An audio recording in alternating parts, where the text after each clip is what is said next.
couple who had flown to America, to Los Angeles, with a visa to come see their son.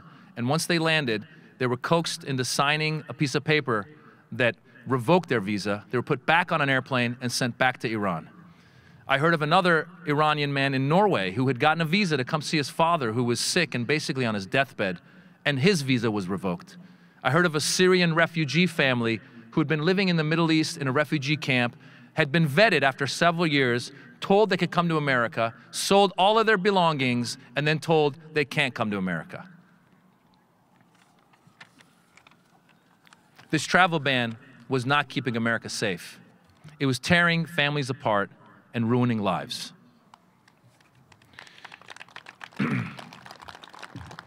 Hearing those stories reminded me of my own experience.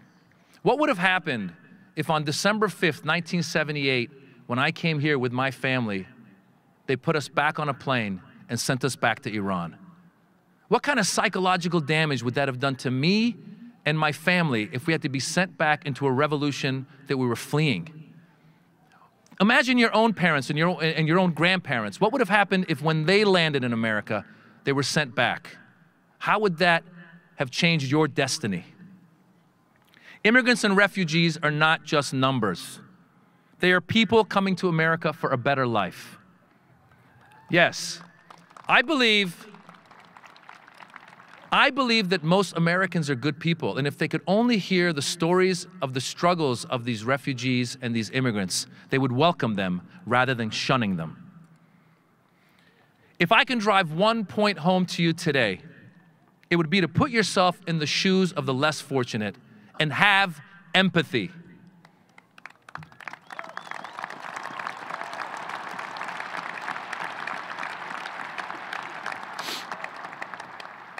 You are blessed to be graduating from one of the top institutions in the world. Not everyone has that opportunity. So when you come across others in America or around the world who are less fortunate than you, be open to them and try to understand their experiences. Try to help them if you can. Always fight for the underdog.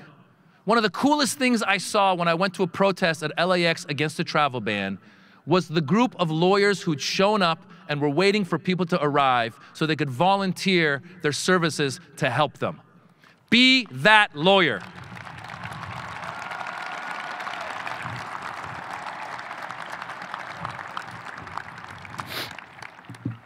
Now, whether you're an immigrant or not, we're at a crossroads in American history.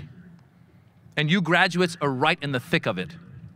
Do we keep the American dream alive and let people from around the world come to this country to make the best of their lives, or do we close ourselves in and kill the American dream? 25 years from now, who will be giving this speech? Will it be someone from Damascus or Mogadishu? Or who knows, maybe an undocumented student? Yes, I would encourage us to aim for a future America that welcomes people of different backgrounds and thrives on diversity.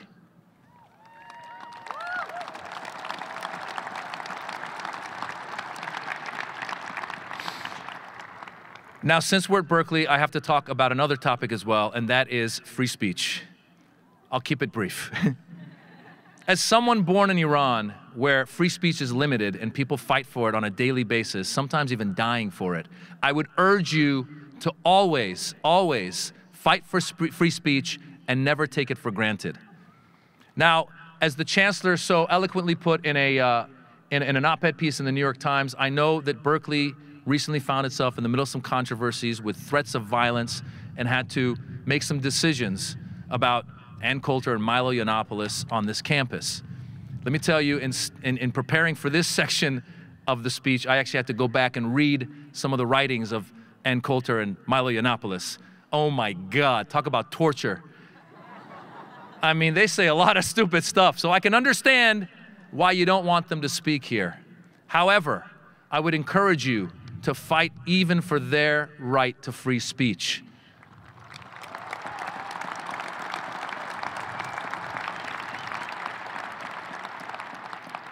I know that's not a popular thing to say at Cal, but I really feel that's a conversation we should have. And I also feel that if we let them speak, eventually they will hang themselves with their own words.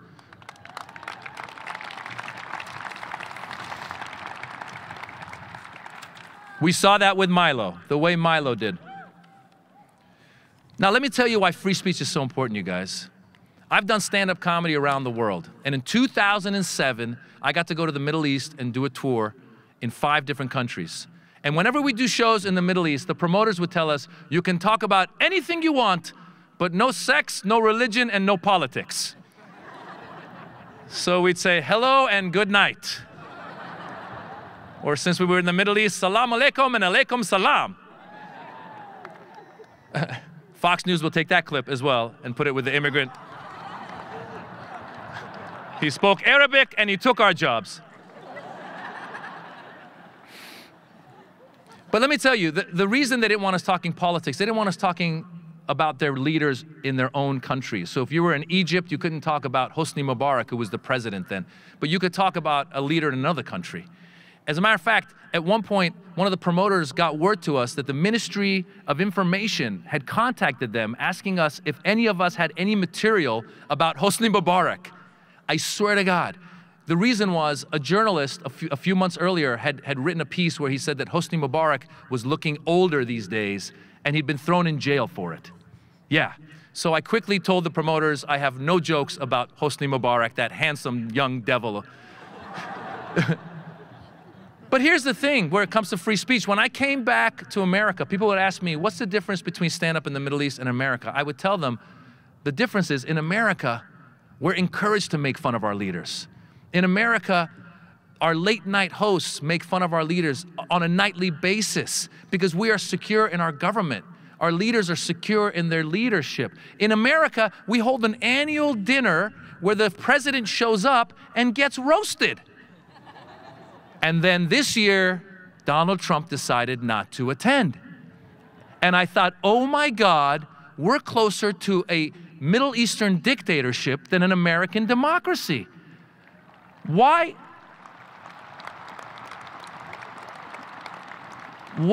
is President Trump afraid of being made fun of? Is he not secure in his leadership? Why is it that every time there's a piece of news about him that he doesn't like, he calls it fake news? These are tactics that a Middle Eastern dictator like Hosni Mubarak would be using in 2007, rather than a tactic that the leader of the free world should be using in 2017.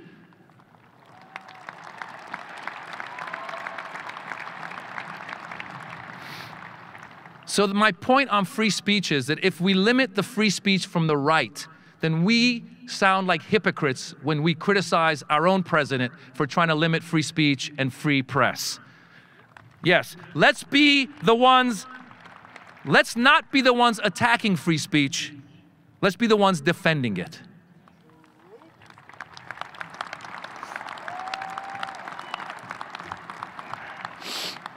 Now, I know I'm getting a little political here today, and I'm sure that some of your parents and grandparents are not too happy about it.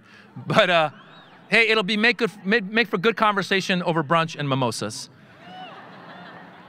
But I'm not going to apologize, and I'll tell you why. In many immigrant cultures, we're told not to question authority. Growing up, my parents would tell us that we have a reputation in the community and that we should just stay out of trouble and not rock the boat. But in America, we're encouraged to question authority, and I implore you to keep rocking the boat even when you graduate. Yes.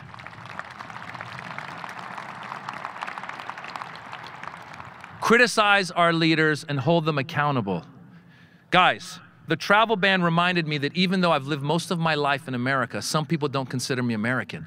It reminded them that my rights could be taken away at the drop of a hat. It woke me up. The travel ban woke me up, and I started going to the protests at LAX, and I started posting on social media. And some people that were fans of mine on Facebook would write me back and say, Maz, stop talking politics, you're gonna lose a fan.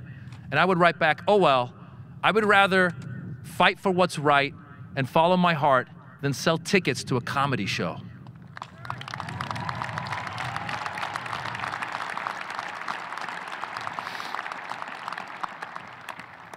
I encourage you to get involved, be politically active. You know, it's easy to get a 9-to-5, put your head down and collect a paycheck. But there's so many causes out there and they need you. We all know there's so many battles that need to be fought. Immigrant rights, women's rights, Black Lives Matter, global warming, LGBTQ rights, and many, many more. Stay politically active.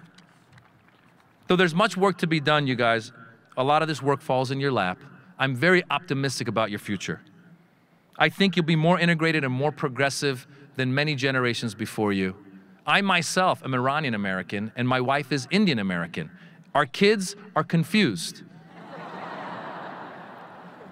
But they don't know the difference in color. They don't judge people based on color. Keep pushing the envelope of inclusivity. Now, as much as I'm not a religious person, I try to live my life by these 3 tenets that I've heard in the ancient Persian religion of Zoroastrianism. Good words, good thoughts, good deeds. Try to live your life with those tenets.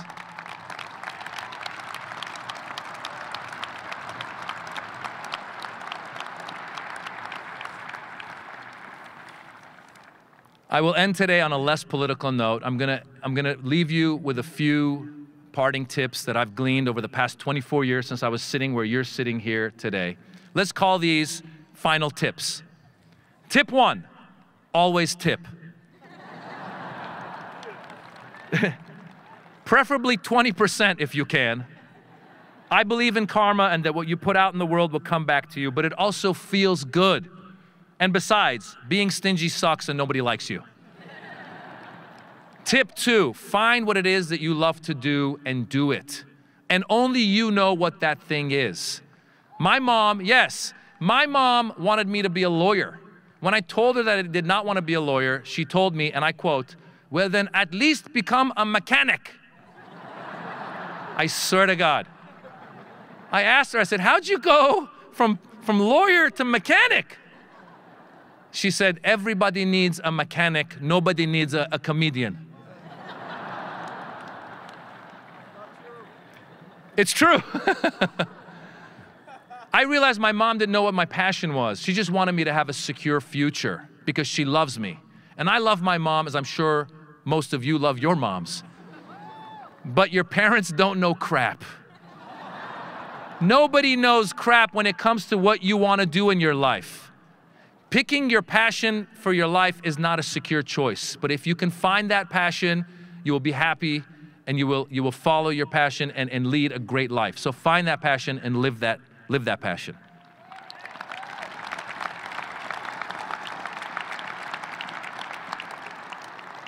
Tip 3, travel. The world is big and it's beautiful. Go see the world. And by seeing the world, I don't mean a weekend in Cabo. Go overseas, go to South America, go to Europe, go to Australia, go to Beirut, go visit Beirut, yes, Lebanon. Go visit the Muslim world. You will see that yes, go visit the Muslim world. You will see that Muslims are not out to get you. They just want you to buy a rug.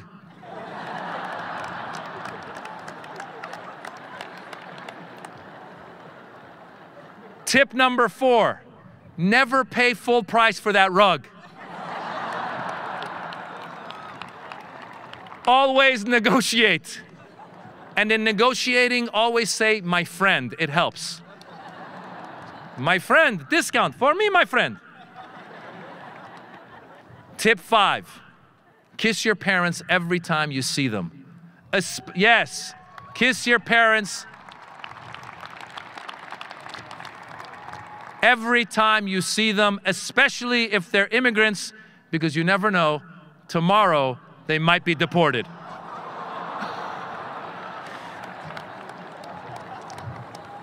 UC Berkeley, I want to thank my family who came out today, my wife, my mother, my sisters, my friends, my old school teachers. I want to thank you for inviting me. I want to thank everyone here and congratulate them. Once again, congratulations, UC Berkeley class of 2017, and go Bears!